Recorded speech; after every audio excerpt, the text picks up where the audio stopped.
Hola mis queridos hermanos, un feliz sábado para todos. Aquí su pastor Romero Salazar, cumpliendo fielmente con la parte que me toca en este proceso largo en el que estamos viviendo este distanciamiento, aunque ya hemos visto que Dios está permitiendo que podamos en algunas iglesias ya reunirnos, y sé que muchos de ustedes ya están participando de los grupos pequeños de escuela sabática y tratando de llevar adelante de una manera normal la vida que nos ha tocado vivir en este tiempo difícil y complicado.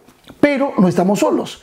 Tenemos a un Dios con nosotros que nos ama y que cada día quiere lo mejor para nosotros, sobre todo en nuestra vida espiritual y en nuestra relación con Cristo Jesús, nuestro Señor y Salvador. Muy bien, vamos a entrar a la lección número 6. Este es el repaso de esta lección que esta semana se tituló Más lecciones del gran maestro. En este trimestre en el que estamos haciendo énfasis en todo este maravilloso mundo de lo que es la educación cristiana. Oramos y empezamos. Poderoso Dios, gracias por darnos esta oportunidad. Bendícenos con tu espíritu para poder sacarle las enseñanzas más importantes de la lección para nuestras vidas personales. Bendice a tu pueblo, bendice a la administración de nuestra conferencia, bendice, Señor, nuestras vidas con la presencia de tu Espíritu siempre. En nuestra oración hecha en el nombre de Jesús. Amén y amén. Muy bien, mi gente linda, vamos entonces. En nuestra introducción, la lección apunta específicamente a esta situación que vivimos normalmente los seres humanos a causa del pecado. Cuando cometemos errores, cuando hacemos cosas que no están bien, normalmente tratamos de escondernos, de huir. Y la lección va a ir por ese lado. Esta semana nos va a mostrar cómo, a pesar de nuestra condición de pecadores y que estamos permanentemente tratando de justificar nuestras acciones, aunque algunas de ellas son malas, de alguna manera Dios siempre va a estar buscándonos donde estemos para levantar en nosotros, no solamente despertar nuestra conciencia, sino levantar en nosotros ese estandarte de que Dios nos ama y quiere redimirnos.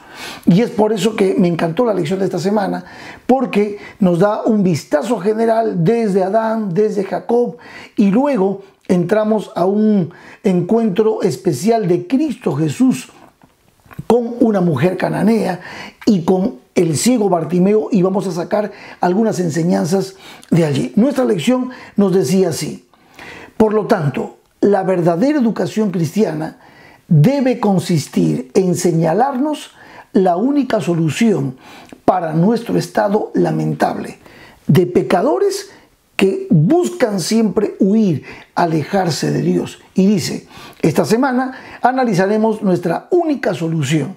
¿Y cuál va a ser? Tiene nombre y apellido: Jesús, llamado el Cristo. Jesús, el Maestro de Galilea. Muy bien, vamos entonces a la primera parte de la lección. Y aquí hace referencia a Génesis 3, 1 al 11. En este capítulo de Génesis estamos hablando de Adán, de la caída. Ya hemos estudiado bastante de esto, pero la lección destaca algo interesante. Dice, una vez que Satanás ha tentado a nuestros primeros padres, la tentación representaba realmente dejar a Dios a un lado, desconfiar completamente de Dios y declarar: yo puedo ser la medida de mi propia vida, puedo ser Dios para mí, tengo autoridad sobre la palabra de Dios. Esto es prácticamente lo que Adán pudiera haber dicho, y Adán y Eva pudieran haber dicho: nosotros somos independientes de Dios, podemos hacer con nuestra vida lo que querramos, desconfiar de Dios. Y efectivamente, la serpiente logró que ellos desconfiaran de Dios, huyeran de Dios por su pecado y se escondieran. Esto es lo que prácticamente hacemos nosotros desde que nuestros primeros padres cayeron en este terrible pecado de separarse de Dios, de desconfiar de Dios. Es lo que normalmente nosotros hacemos. ¿Qué hacemos? Huimos, nos escondemos. Y es muy difícil enfrentar esta situación que tiene que ver con nuestro pecado personal. Pero ¿saben qué? Dios nos busca. Dios va en busca de nosotros. Dios va y nos llama por nuestro nombre. Adán, Eva, hijos, ¿dónde están? Y allí es donde aparecen ellos, cubiertos con sus hojitas de higuera. Amigos y hermanos, Dios tiene una solución efectiva, maravillosa, una promesa que nos dio para poder enfrentar justamente esta condición de naturaleza caída que tenemos y naturaleza pecaminosa que nos lleva permanentemente a errar el blanco. Entonces, Dios tiene solución. Y por eso la lección nos llevó a Pablo a Romanos capítulo 5, 11 al 19. Vamos a leer rápidamente Romanos 5, 11 al 19. Y miren cómo compara el apóstol San Pablo. Déjenme buscarlo rápidamente. ¿Cómo compara el apóstol Pablo lo que pasó con Adán y lo que pasa con Cristo? 11 al 19. Miren lo que dice. Y no solo esto, sino que también nos gloriamos en Dios por el Señor nuestro Jesucristo, por quien hemos recibido ahora la reconciliación. En Adán y Eva, lo que sucedió cuando se dieron a la tentación es que se abrió un abismo, una separación de Dios. Huimos de Dios, nos separamos de Dios. El pecado produjo ese abismo. Pero notan lo que dice aquí. Dice, nos gloriamos en Cristo nuestro Señor, por quien hemos recibido ahora la reconciliación. Cristo nos vuelve a ligar, nos reconcilia con Dios. Y ahí me encanta la idea del religare, del volver a ligar.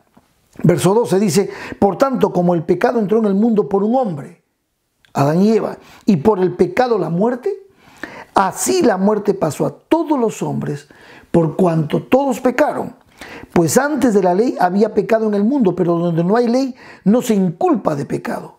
No obstante, reinó la muerte desde Adán hasta Moisés, aun en los que no pecaron a la manera de la transgresión de Adán, el cual es figura del que había de venir. Y noten ahora, pero el don no fue como la transgresión, porque si por la transgresión de aquel uno murieron los muchos, abundaron mucho más para los muchos la gracia y el don de Dios por la gracia de un hombre. ¿Cuál es ese nombre? Jesucristo. Y con el don no sucede como en el caso de aquel uno que pecó, porque ciertamente el juicio vino a causa de un solo pecado, para condenación. Pero el don, que es Cristo, vino a causa de muchas transgresiones para justificación. Un solo pecado inundó todo el mundo porque somos descendientes de Adán y Eva. Pero Cristo Jesús, cuando vino a morir, a ocupar nuestro lugar como el segundo Adán, su muerte expiatoria favorece a todo el mundo. Todos podrían disfrutar de los beneficios de esta justificación. Pero hay una condición. ¿Cuál? La fe. Creerle a Jesús como nuestro segundo Adán. Él tiene la solución para que el hombre no huya más de Dios. Cristo tiene la solución. ¿Qué dice? Verso 17. Pues si por la transgresión de uno solo, pues si por la transgresión de uno solo reinó la muerte, mucho más reinarán en vida por uno solo, Jesucristo. ¿Quiénes? Los que reciben la abundancia de la gracia y el don de la justicia. ¿Y cómo se recibe eso? Por fe, creerle a Dios. Así que como por la transgresión de uno vino la condenación a todos los hombres, de la misma manera, por la justicia de uno, vino a todos los hombres la justificación de vida. Porque así como por la desobediencia de un hombre los muchos fueron constituidos pecadores, así también por la obediencia de uno los muchos serán constituidos justos. Cristo es el segundo Adán. Donde Adán falló, Cristo triunfó. Y Cristo nos ha reconciliado con el Padre. Cristo es el puente en relación con el Padre. Él es el máximo puente, el sumo puente, el sumo pontífice. Cristo es el verdadero sumo pontífice. Así que entonces, gracias a la reconciliación que Cristo hizo en la cruz del Calvario, siendo propiciación, redención, justificación, purificación para nosotros, reconciliación, nosotros podemos volver otra vez a estar unidos a nuestro Dios y Él regenerar en nosotros a través de este proceso maravilloso educativo, en regenerar en nosotros la imagen que un día perdimos por causa del pecado. Entonces, si bien la educación cristiana abarca muchos aspectos, necesitamos enfatizar en este proceso educativo que a pesar de nuestro estado triste, natural, de pecadores, que nos escondemos de Dios, Dios ha hecho en nosotros a través de Cristo reconciliación. Cristo nos conecta otra vez con el Padre y por lo tanto hay solución para el pecador. Damos gloria al Señor por eso. Amén. En la segunda parte de nuestra lección también nos habla de otro fugitivo, otro que corre, otro que huye, Jacob.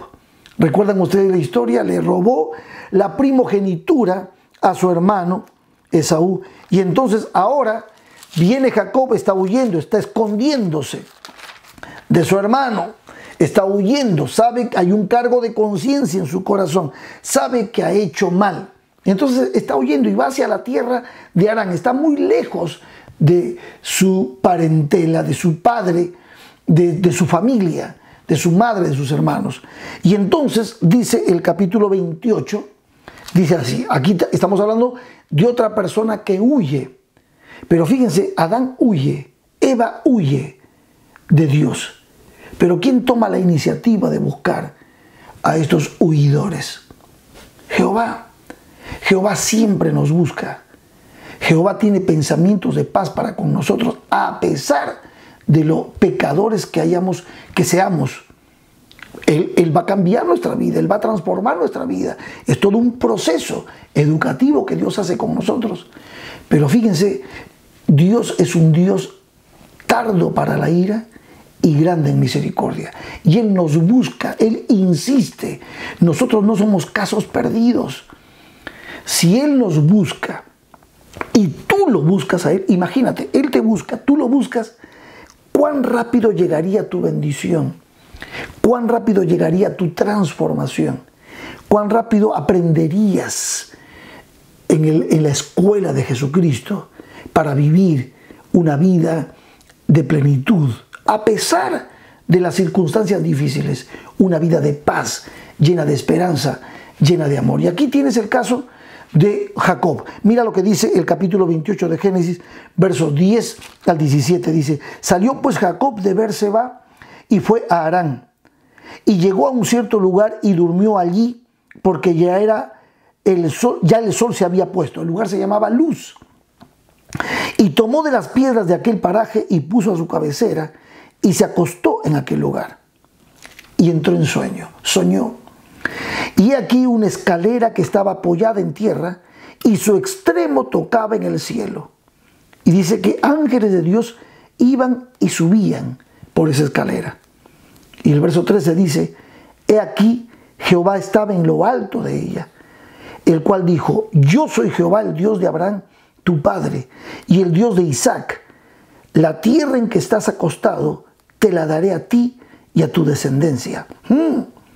Será tu descendencia como el polvo de la tierra, y te extenderás al occidente y al oriente, al norte y al sur, y todas las familias de la tierra serán benditas en ti y en tu simiente.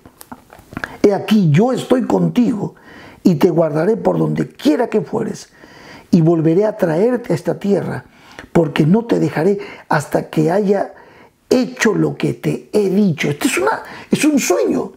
Y Dios le está hablando en el sueño y le está dando la promesa a Jacob. El pecador, el que ha huido, el que ha robado la primogenitura de su hermano. ¿Cómo es posible?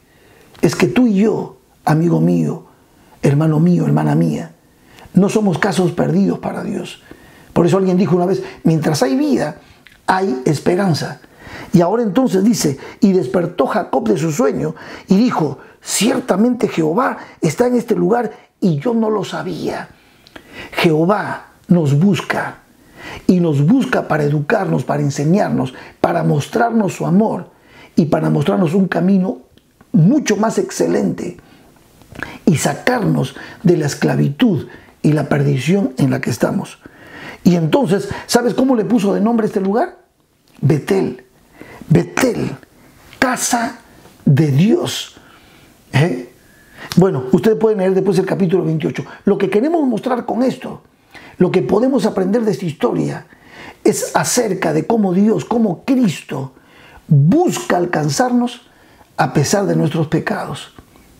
Y esto es muy importante. Y esto es un principio para los que somos educadores cristianos. Mostrar esta realidad, nuestra condición pecaminosa, sí. Saber que estamos destituidos de la gloria de Dios, sí. Pero mostrar que hay un camino, Cristo. Hay una verdad, Cristo, que nos saca de la mentira. Y hay un lugar donde podemos encontrar vida eterna.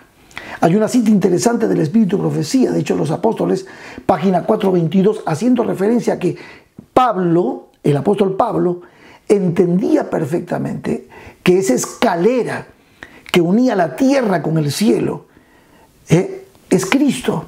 Dice la cita así, contemplaba la visión de la escalera de Jacob, Pablo, que representaba a Cristo, quien unió la tierra con el cielo y al hombre finito con el Dios infinito. La fe de Pablo se fortaleció al recordar cómo los patriarcas y profetas habían confiado en uno que fue su sostén y consolación y por quien él sacrificaba su vida. ¿Entienden? Entonces, en estas dos ilustraciones, Adán y Eva y Jacob, ¿qué vemos?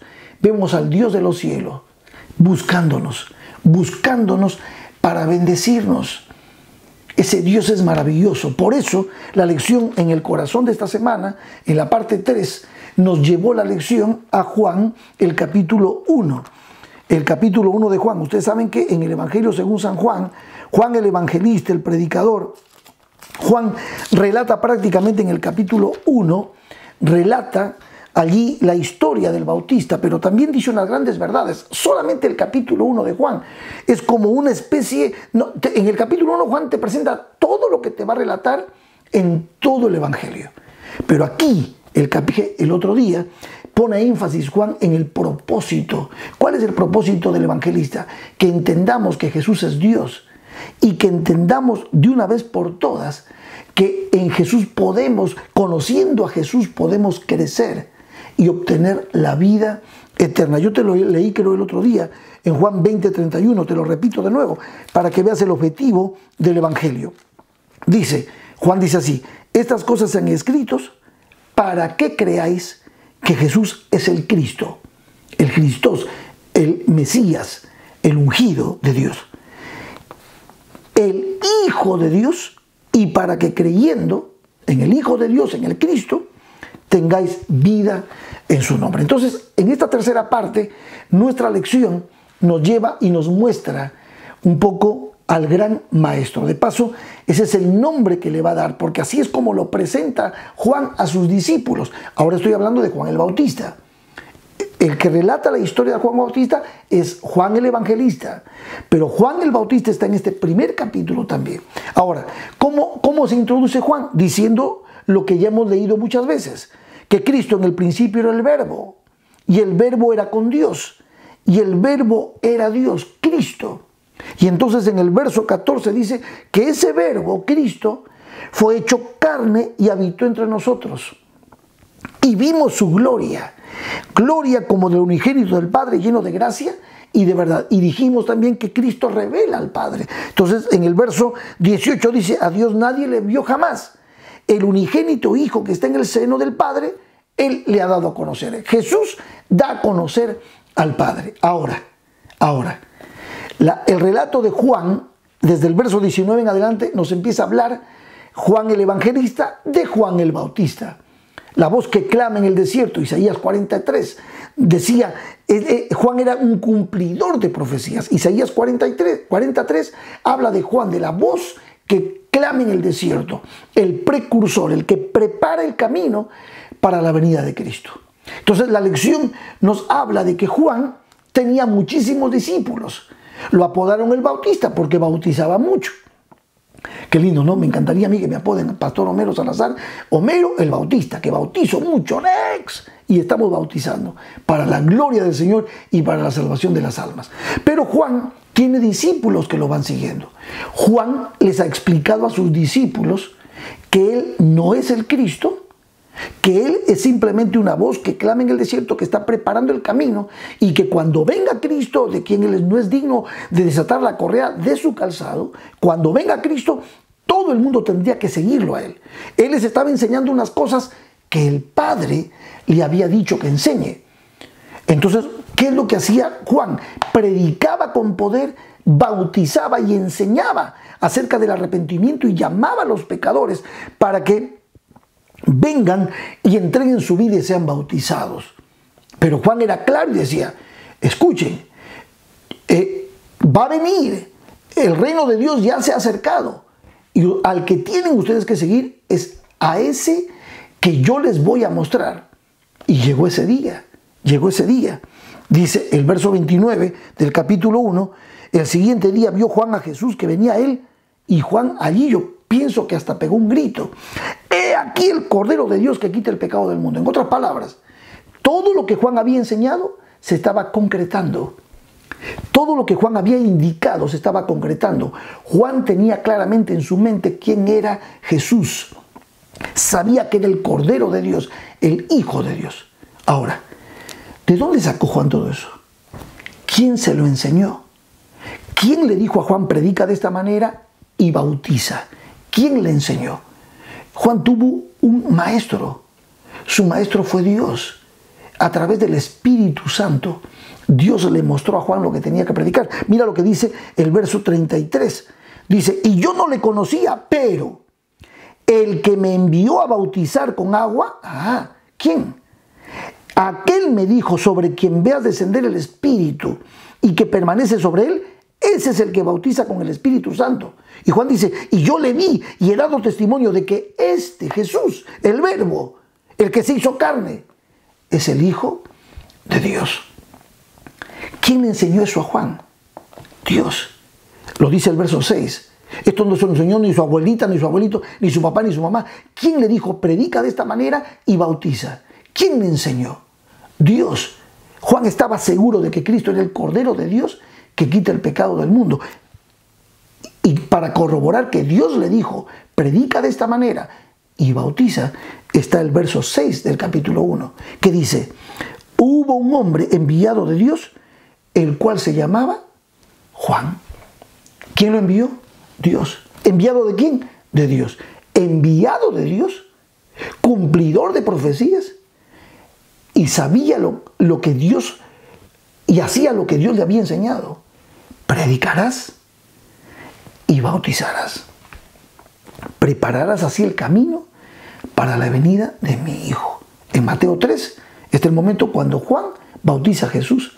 El Padre se hizo presente, el Espíritu Santo se hizo presente y Jesús. Por eso Juan quería que Jesús lo bautice a él, pero debían cumplir lo que Dios había establecido. Y siempre digo yo, la palabra nos enseña, la Biblia nos dice, y siempre digo yo, antes de que el cristianismo se forme, ya el bautismo era una práctica con Juan. Por lo tanto, no debemos temer llamar al pecador para que sea bautizado. Ni siquiera se había formado el cristianismo.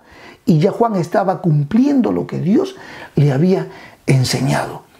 ¿Vieron ustedes cómo la educación divina nos invita a hacer justamente aquello para lo cual la educación se ha dado? Es que educar es redimir. Educar es rescatar, en otras palabras, porque redención tiene ese concepto. El rescate, el precio que se pagó por nuestro rescate, es la salvación, el llamado hacia la libertad en Dios. Ahora, mis hermanos queridos, tengo que ir cerrando esta parte. Pero esta parte, ¿dónde se destaca?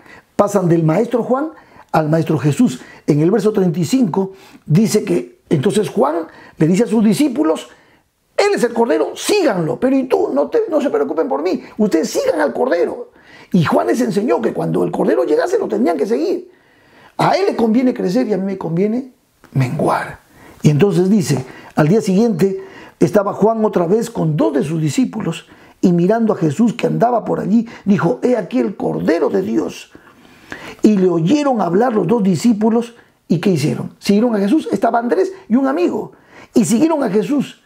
Y volviéndose Jesús y viendo que le seguían, les dijo: ¿Qué buscáis? Y ellos le dijeron, noten la palabra, la primera palabra que ellos dicen. Juan lo llamaba el Cordero de Dios, pero para ellos Juan era un maestro. Y ahora fíjense lo que le dicen ellos a Jesús: Rabí, que traducido es maestro, ¿dónde moras? Y dice la palabra de Dios que les dijo Jesús: venid y ved. Y fueron y vieron dónde moraba Jesús. Y se quedaron con él aquel día, porque era la hora 10:00, como las 4 de la tarde. Andrés, hermano de Simón Pedro, es uno de los que habían oído a Juan y habían seguido a Jesús. Este halló primero a su hermano Simón. Escuchen, ¿qué hizo Jesús con ellos desde las 4 de la tarde? Les enseñó, les habló del reino, los educó. ¿Y cuál es el primer fruto? Aquí tienes el primer misionero ya de la iglesia cristiana que Jesús está formando. Andrés. Andrés va a contarle a su hermano Simón que han encontrado al Mesías, al Maestro, al Rabí, al Salvador. ¿Notas el proceso educativo? ¿Notas cuando tú enseñas con amor, cuando tú guías con amor? Juan guió con amor, Jesús les mostró grandes verdades. Nace en ti un deseo de compartir esas mismas enseñanzas con otros. Y lo mejor de todo es que otros quieren conocer a tu maestro. Hoy en el mundo muchos hablan de maestros, hablan de gurús, hablan de gente que te enseña, que te inspira. Mira, no hay mejor maestro que Jesús. Él es el que cada día, mira, han pasado, yo llevo años en esta fe y sigo aprendiendo en la palabra maravillosa del Maestro. Muy bien, vamos a continuar ahora con la parte número 4. Aquí tenemos la historia de la mujer cananea. Esta historia es conmovedora. Hay 2 textos aquí, pero vamos a ir al texto de Mateo 15. Ya esta historia es tremenda porque también, aún con estos encuentros, Jesús está enseñando cómo les enseña a sus discípulos, porque la historia parece dura. Mateo capítulo 15, verso 21 en adelante, dice: saliendo Jesús de allí, se fue a la región de Tiro y de Sidón. Y aquí una mujer cananea que había salido de aquella región clamaba diciéndole: Señor, hijo de David, ten misericordia de mí. Mi hija está gravemente atormentada por un demonio. Pero Jesús no le respondió.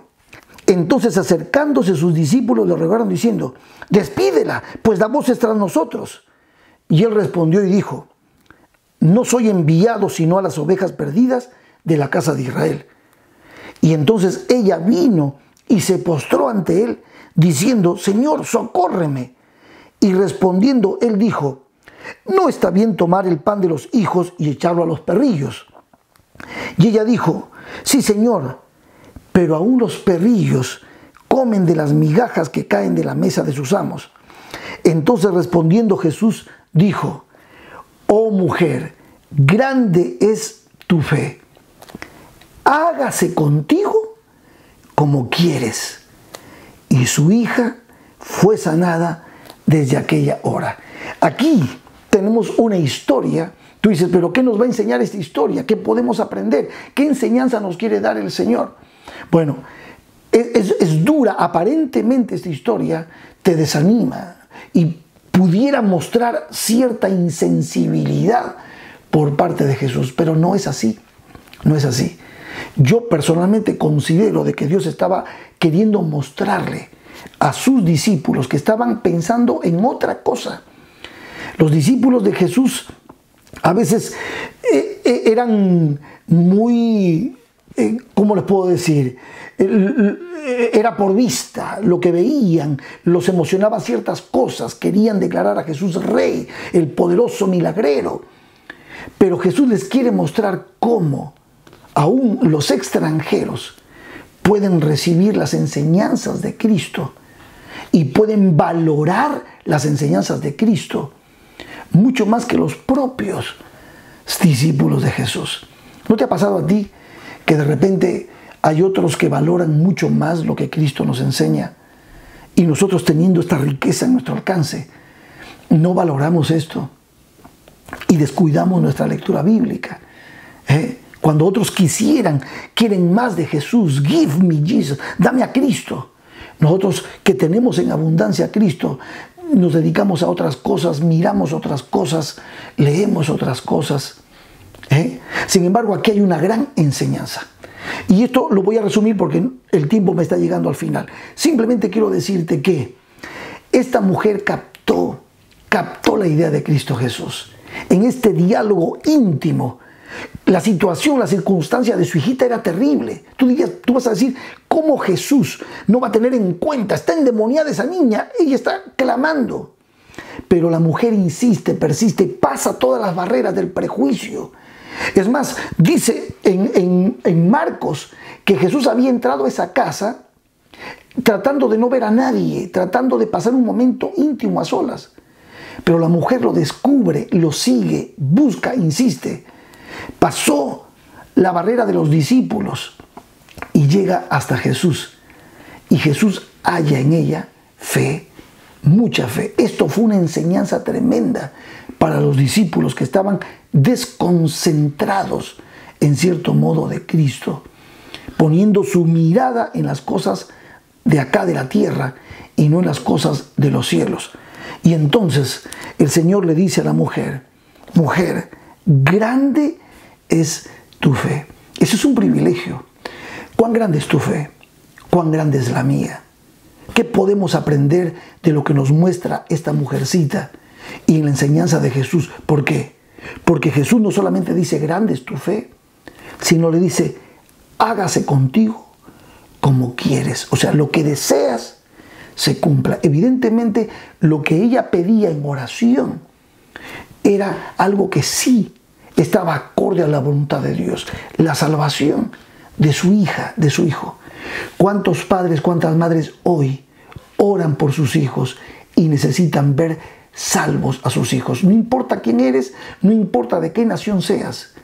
Cristo Jesús, cuando ve tu fe inmensa por Él, Él va a cumplir su voluntad. Claro que sí, hágase como quieres. Y en la última parte, nuestra lección nos habló acerca del ciego Bartimeo. Ya conoces tú demasiada esta historia, la conoces. ¿Qué es lo que nos llama la atención del ciego Bartimeo? Es lo que les acabo de mencionar. El ciego vio más que los propios discípulos de Cristo.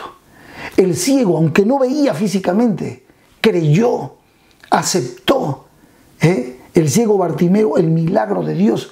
Y dice la palabra de Dios que seguía a Cristo, se pegó a Cristo como chicle.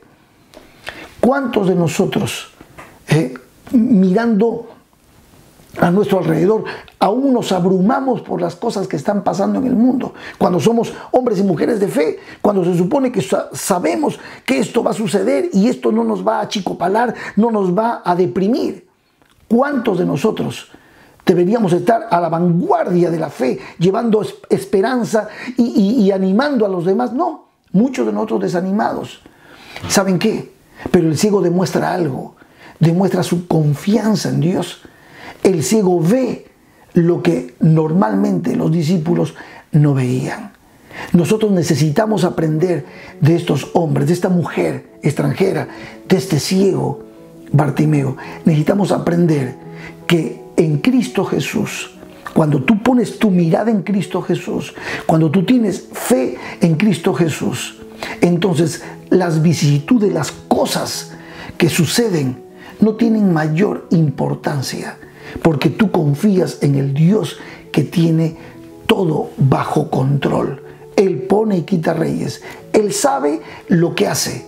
Confiemos en Dios. Aprendamos de estos hombres a confiar en el Señor y sobre todo a entender que el Señor es nuestro Redentor, nuestro Salvador, el que busca a sus hijos aún en los terrenos más difíciles.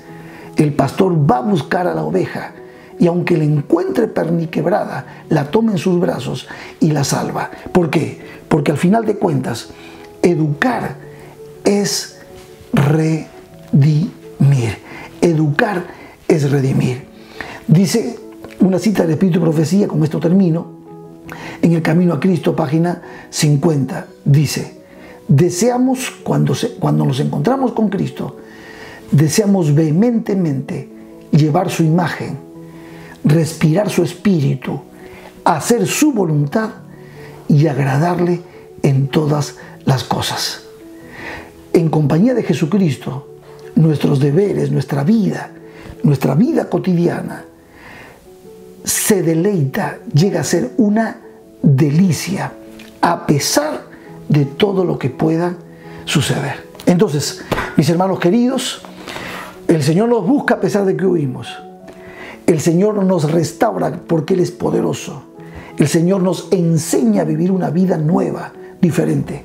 Y no importa nuestra nacionalidad, y no importa nuestra condición de oscuridad o tinieblas en las que estemos, como el ciego Bartimeo. Cuando escuchamos la voz de Cristo, como el Maestro, el Rabí, siempre habrá el maravilloso regalo de la redención, el rescate para que podamos vivir junto a Jesús una vida nueva. Él es el gran Maestro. Cuántas lecciones preciosas Él nos enseña. Cerraremos con una oración y nos encontraremos la semana que viene. Poderoso Dios, gracias por tu enseñanza. Gracias porque aún sigues hablando hoy con el mismo poder e inspirando nuestros corazones, Señor, para seguirte como el ciego Bartimeo, para escucharte y aún recibir las migajas que nos dan vida eterna. Oramos por tu presencia en nuestras vidas, en el nombre de Jesús. Amén y amén. Que Dios los bendiga.